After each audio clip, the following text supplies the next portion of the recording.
insizwa kaShangasi usibusiso isegoli ngokusebenza ibuyiwelela phesheya kwezilwandle iyosebenzela khona uthe ngonyaka ka2015 ngoMeyi ephesheya kwezilwandle wayesenqanelwa amanzi wahamba wathatha amanzi wawaphuza ithame elilodwa lithe malehla lapha emphinjeni lase liyaguqwa laphenduka intshe lehla walizwa laze layofika phansi emathunjini laphenduka lakhuphuka ngomgogodla lafike lahlala lapha emahlombe lase lidala ibala wayesebabuthatha insuku zokusebenza vele phesheya seziyaphela wabuya wezegoli unenhloso yokuthi uzobuka ibhola isabatha kwamxila ukugula wahamba wawulala wangalibuka ibhola wavuka ekuseni uthenga iphepha umase ephuma emotweni eyesitolo wayeseyawa bamphuthuma abantu kwatholakala ukuthi njengobewa lo muntu uyagula base bemphuthumisa esibhedlela eSunshine bafika bamxilonga odokotela batholakala ukuthi unesifo senhliziyo yakhe ivuvukele inhliziyo yakhe iblockile inhliziyo yakhe ishaya kancane base bamthatha bamdlulisela eSteve Biko bafika odokotela bangathathi lo myalezo abawutsheliwe nabo babheka ngokwabo bathothi ngempela inhliziyo ivuvukele inhliziyo iblockile inhliziyo ishaya kancane Thema usuku lwesithathu basebethi Sibusiso lenhliziyo nayo isakufanele sicela ukuba uvumelane nathi lenhliziyo siyikhiphe bese sifaka inhliziyo enziwe ngezandla abantu bayibiza ngewashi wavuma uSibusiso thema usuku lwesithupha wayeseyiswe theater wafika wahlinzwa ngempumelelo yakhishwa inhliziyo yakhe emvelo kwafaka inhliziyo enziwe ngezandla kodwa wangalulama waqhubeka wababuthaka wahlala lapha esibhedlela thenga ngoJuni uphakathi kwasekufika omunye weyihlobo zakhe afika umcela esibhedlela ukuba ayomlapha naye ngamakhambi endabuko lo muntu engikhuluma ngayo silo Nazareth wahamba naye wamlapha kuthema kufika umhla ka1 kuJuly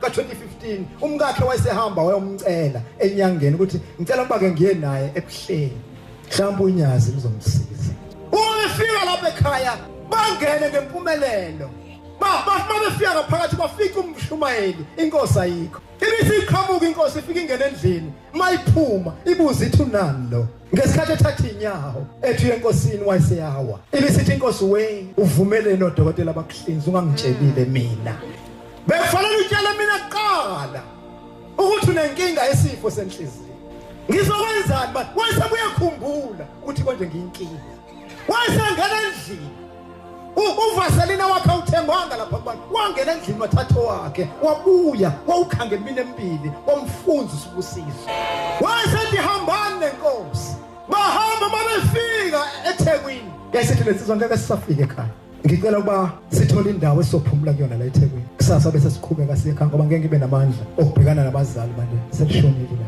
kanti ngikhathele futhi ngiyagula baba bafuna indawo yokulala thatha ukusa ngo2 bezongongoza umuntu ngesankahle eminyaka uma besuka beyavula sangena isilwane sezulu unyazi lwezulu ngoba umzimba mningi amen longena uma lifika kuSibusiso lase libeka ubhoko enxebeni ufaka iskipa lo muntu kodwa ubhoko lwaqondana ngqo nenxeba kwase kusukile ngabu lomlilo lehla ngobhoko kwathi enxebeni kwasuka intuthu kwaphambana ilangabi nentuthu kade kwanuka isikhumba kwanuka insini uma esincedile inkosi yaphuma ithema ithi qithi phansi reception yayisiyanyamalala uma sekusile bexoxa uthi umkakhe Sibusiso asibuyele emuva esibhedlela uyocheckwa ukuthi njengoba kunuka isikhumba kwanuka insimbi kwenzekeni kuwe uma befika esibhedlela bemxilonga odokotela bathola ukuthi inhliziyo eyenziwe ngezandla ayisekho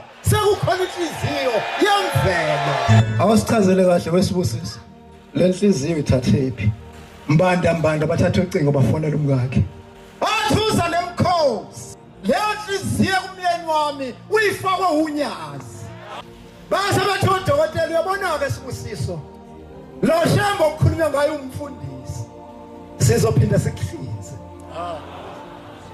sikufaka inhliziyo eyakhiwe ngezandla athi umkakhe waSibusiso uzungavumi wakhumbula amazwi enkosi unyazi ukuthi itheni ebuhleni ufika kuyona kwathi ekuseni kwafika unesi wafika wayibrusha la lensizwa wathi good luck namhlanje Sibusiso uyaphuma wayesephuma wabuya nebandage nomjovo nomuthi wafike wamjova lapha kuqukula wambandisha wasemphusisa lo muthi wayesiyagcina usibusiso ukwazi ukuthi emhlabeni kuyinto enjani. Emva kwemizuzu emithathu isikhashana emva kwama-minute ayisithupha 6 minutes kwezwakala udumo phansi kwi-parking.